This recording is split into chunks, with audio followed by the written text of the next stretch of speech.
পূর্ণাঙ্গ বিচারের বিষয়ে স্পষ্ট ধারা উল্লেখ থাকতে হবে। গণহত্যাকারী খুনি আওয়ামী লীগকে নিষিদ্ধ করার আগ পর্যন্ত বাংলাদেশের আপামর জুলাই জনতা এই শাহবাগে লাগাতার অবস্থান কর্মসূচি ঘোষণা করছে। ইনকিলাব মঞ্চের আহ্বায়ক শরীফ ওসমান বিন হাদি হত্যাকাণ্ডে প্রধান সন্দেহভাজন ফয়সাল করিম মাসুদ ও তার স্বার্থ সংশ্লিষ্টদের ব্যাংক হিসেবে 127 কোটি টাকার অস্বাভাবিক লেনদেনের তথ্য পাওয়ার কথা বলেছে সিআইডি। গতকাল রবিবার সংস্থাটি এক সংবাদ বিজ্ঞপ্তিতে এ দাবি জানিয়ে তারা মানি লন্ডারিং নিয়ে তদন্ত শুরু করেছে। বিজ্ঞপ্তিতে বলা হয়, বিভিন্ন আইন শৃঙ্খলা রক্ষাকারী বাহিনী ও গোয়েন্দা সংস্থার তথ্য পর্যালোচনা করে এই অস্বাভাবিক লেনদেনের তথ্য পাওয়া গেছে। সিআইডি বলেছে, আইন শৃঙ্খলা বাহিনী এ ঘটনার তদন্ত করতে গিয়ে কয়েকজনকে গ্রেপ্তার করে। এ সময় প্রাপ্ত বিভিন্ন ব্যাংকের চেক বইয়ের তথ্য সিআইডি গুরুত্ব দিয়ে পর্যালোচনা ও বিশ্লেষণ শুরু করে। এতে দেখা যায়, অভিযুক্ত ও তার স্বার্থ সংশ্লিষ্ট ব্যক্তি ও প্রতিষ্ঠানের বেশ কিছু চেক বইয়ে বিভিন্ন পরিমাণ অর্থের কথা উল্লেখ রয়েছে। চূড়ান্ত লেনদেন সম্পূর্ণ না হওয়া এসব রেকর্ডের সমষ্টিগত মূল্য প্রায় 218 কোটি টাকা। প্রাথমিক বিশ্লেষণের বরাত দিয়ে সিআইডি বলেছে, অভিযুক্ত ফয়সাল ও তার সংশ্লিষ্ট ব্যক্তি ও প্রতিষ্ঠানের বিভিন্ন ব্যাংক হিসেবে 127 কোটি টাকার বেশি অস্বাভাবিক লেনদেন সংঘটিত হয়েছে, যা মানি লন্ডারিং, সংঘবদ্ধ অপরাধ ও সন্ত্রাসী কার্যক্রম সংক্রান্ত অর্থায়নের সঙ্গে সম্পৃক্ত হতে পারে। বিজ্ঞপ্তিতে বলা হয়, মূল অভিযুক্ত ও তার স্বার্থ সংশ্লিষ্ট ব্যক্তি ও প্রতিষ্ঠানের বিভিন্ন ব্যাংক হিসেবে থাকা প্রায় 65 লক্ষ টাকা রাষ্ট্রের অনুকূলে দ্রুততম সময়ে যেন বাজেয়াপ্ত করা যায়, সেজন্য যথাযথ আইনি ব্যবস্থা গ্রহণ করছে সিআইডি। পাশাপাশি এই অর্থের মূল সরবরাহকারী ব্যক্তি প্রতিষ্ঠান চিহ্নিত করার জন্য সিআইডির অনুসন্ধান অব্যাহত রয়েছে। হত্যাকাণ্ডের পেছনে পরিকল্পনা, অর্থায়ন ও অস্ত্র সরবরাহে কোনো সংঘবদ্ধ এবং শক্তিশালী নেটওয়ার্ক সক্রিয় ছিল কিনা সে বিষয়েও সিআইডির একাধিক টিম কাজ করছে। গত 12 ডিসেম্বর দুপুরে ঢাকার বিজয়নগর পানির ট্যাঙ্কির সামনে রিকশায় করে যাওয়ার সময় ওসমান হাদির ওপর আক্রমণ হয়। মোটরসাইকেলে এসে খুব কাছ থেকে গুলি চালানো হয় হাদিকে প্রথমে নেওয়া হয় ঢাকা মেডিকেল কলেজ হাসপাতালে, সেখানে এক দফা অস্ত্রোপচারের পর নেওয়া হয় ঢাকার এভারকেয়ার হাসপাতালে। সর্বশেষ গত সোমবার হাদিকে নেওয়া হয় সিঙ্গাপুরে, সেখান থেকে বৃহস্পতিবার রাতে মৃত্যুর খবর আসে তার। এই ঘটনায় 14 ডিসেম্বর রাতে পল্টন থানায় হত্যা চেষ্টার মামলা করেন ইনকিলাব মঞ্চের সদস্য সচিব আবদুল্লাহ আল জাবের। এই মামলায় আসামি হিসেবে সন্দেহভাজন ফয়সাল করিম মাসুদের নাম উল্লেখের পাশাপাশি অচেনা ব্যক্তিদের আসামি করা হয়। মামলায় গ্রেপ্তার ব্যক্তিরা হলেন ফয়সালের বাবা মোহাম্মদ হুমায়ুন কবির ও মা মোসাম্মদ হাসি বেগম, স্ত্রী শাহিদা পারভিন সামিয়া, বান্ধবী মারিয়া আক্তার লিমা ও শ্যালক ওয়াহিদ আহমেদ শিপু, রেন্টে কার ব্যবসায়ী মোহাম্মদ মুফতি নুরুজ্জামান নোমানি ওরফে উজ্জ্বল, ফয়সালের সহযোগী মোহাম্মদ কবির, সিবিউন দিউ ও সঞ্জয় সিচিম। তাদের মধ্যে হুমায়ুন ও হাসি দায় স্বীকার করে আদালতে জবানবন্দি দিয়েছেন। রিমান্ড শেষে নুরুজ্জামানকে কারাগারে পাঠানো হয়েছে, অন্য আসামিরা রিমান্ডে রয়েছেন।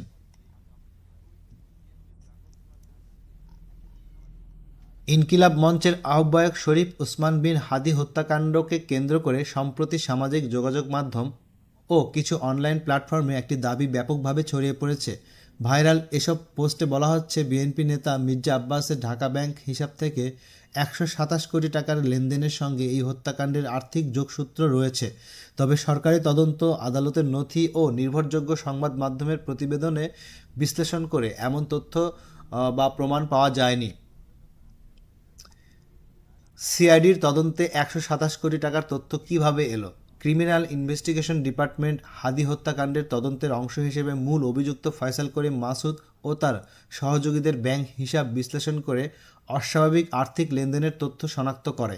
সিআইডি এর প্রাথমিক প্রতিবেদনে বলা হয়, বিভিন্ন ব্যাংক হিসেবে 127 কোটি টাকার বেশি সন্দেহজনক লেনদেন হয়েছে, যা সময়, উৎস ও লেনদেনের ধরন অনুযায়ী স্বাভাবিক ব্যবসায়িক কার্যক্রমের সঙ্গে সঙ্গতিপূর্ণ নয়।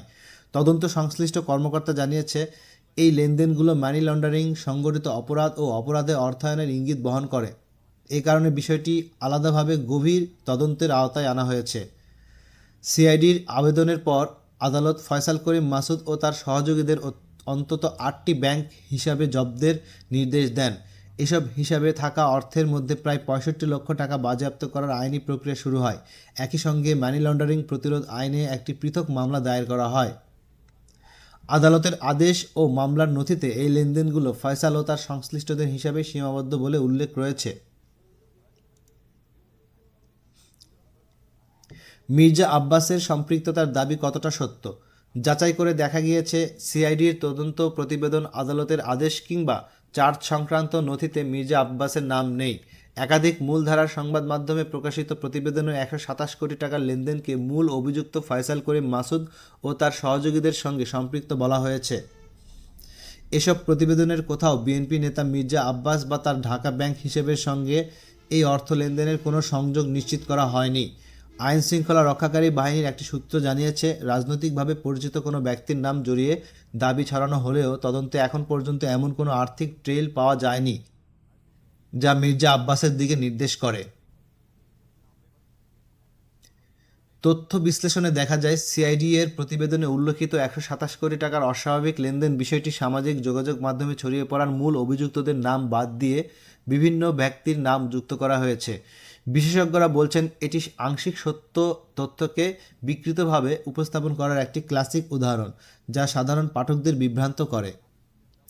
সিআইডি জানিয়েছে, হাদি হত্যাকাণ্ডের অপরাধী শনাক্ত, অর্থের উৎস ও অর্থ প্রবাহের চূড়ান্ত গন্তব্য নির্ধারণে তদন্ত এখনও চলমান। প্রয়োজনে নতুন ব্যক্তি বা হিসাব তদন্তের আওতায় আসতে পারে, তবে বর্তমান পর্যন্ত প্রাপ্ত তথ্য অনুযায়ী মির্জা আব্বাসের সম্পৃক্ততার বিষয়টি প্রমাণিত নয়। হাদি হত্যাকাণ্ডের তদন্তে বড় অঙ্কের আর্থিক লেনদেন গুরুত্বপূর্ণ অনুসন্ধানী উপাদান হলেও 127 কোটি টাকার এই লেনদেনকে বিএনপির নেতা মির্জা আব্বাস বা তার ঢাকা ব্যাংক হিসেবের সঙ্গে যুক্ত করার মতো কোনো সরকারি বা প্রাথমিক তথ্য নেই। ফলে তাকে জড়িয়ে সামাজিক যোগাযোগ মাধ্যমে ছড়ানো দাবি ভিত্তিহীন, যাচাইহীন এবং বিভ্রান্তিকর বলেই প্রতীয়মান হচ্ছে। ইনকিলাব মঞ্চের আহ্বায়ক শরীফ ওসমান বিন হাদি হত্যা মামলার প্রধান আসামি ফয়সাল করিম মাসুদ ও তার স্বার্থ সংশ্লিষ্ট ব্যক্তিদের 8টি ব্যাংক হিসাব অবরুদ্ধ করার নির্দেশ দেওয়া হয়েছে। আজ মঙ্গলবার ঢাকার মহানগর দায়রা জজ ও সিনিয়র বিশেষ জজ আদালতের অবকাশকালীন বিচারক মোহাম্মদ আবদুল্লাহ আল মামুনে নির্দেশ দেন। হাদি হত্যা মামলার তদন্ত কর্মকর্তা ডিবির পরিদর্শক ফয়সাল আহমেদের আবেদনের পরিপ্রেক্ষিতে আদালতে নির্দেশ দেন বলে সংশ্লিষ্ট সূত্র জানিয়েছে।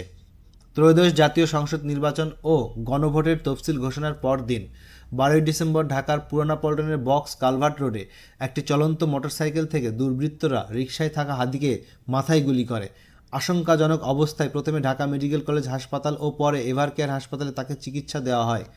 অবস্থার অবনতি হলে 15 ডিসেম্বর এয়ার অ্যাম্বুলেন্সে তাকে সিঙ্গাপুর নেওয়া হয়। 3 দিন পর 18 ডিসেম্বর তার মৃত্যু হয়।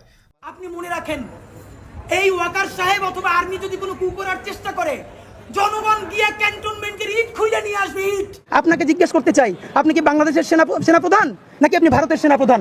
আপনার বক্তব্য, আপনার কথা আর ভারতের বক্তব্যের মধ্যে তো কোনো